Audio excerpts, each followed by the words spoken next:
Hi everyone, it's me, Renaissance Vlogs, your ka-fan provincial vlogger, and for today's video guys, bali pupuntahan natin si Mama at saka si Papa doon sa San Miguel kasi nga nangunguha sila ng kahoy para dito sa aming gate. Wow! Chares! So ayan, naka-ready na po tayo, naka-jacket kasi nga sobrang init ng panahon. Don't you worry, naka-hoodie po yan. Ayan. See you mamaya!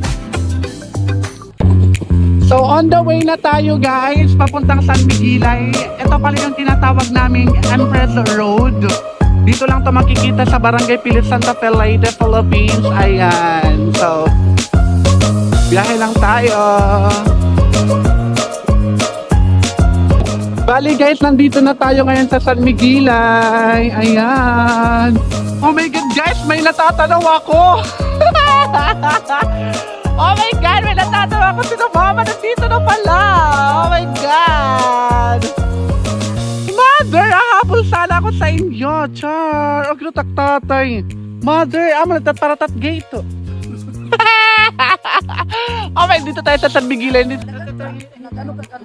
Oh my God. Guys, bale, nandito na si Mama. Wala na akong magagawa kasi nandito na sila. Sundan ko lang sa pag-uwi. Okay! Sige, go. Tabi-tabi. Oh my God! Hili ko na lang ako, guys. Kasi nga, nandito na sila, Mother. Aray. Adi naman nga nira, Mother.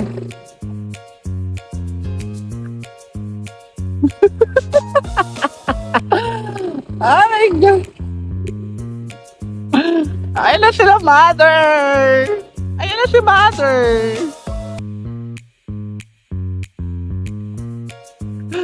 Go father!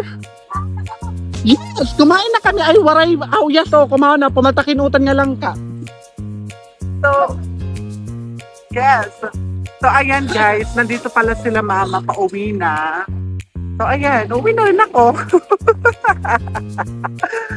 Akala ko tutulungan ko sila manguha ng kahoy. Pero, yun nga, kasi nandito na sila guys. So, uwi na rin tayo. Ayan sila naka-pedicab. Yung pedicab pala namin matagal na yan.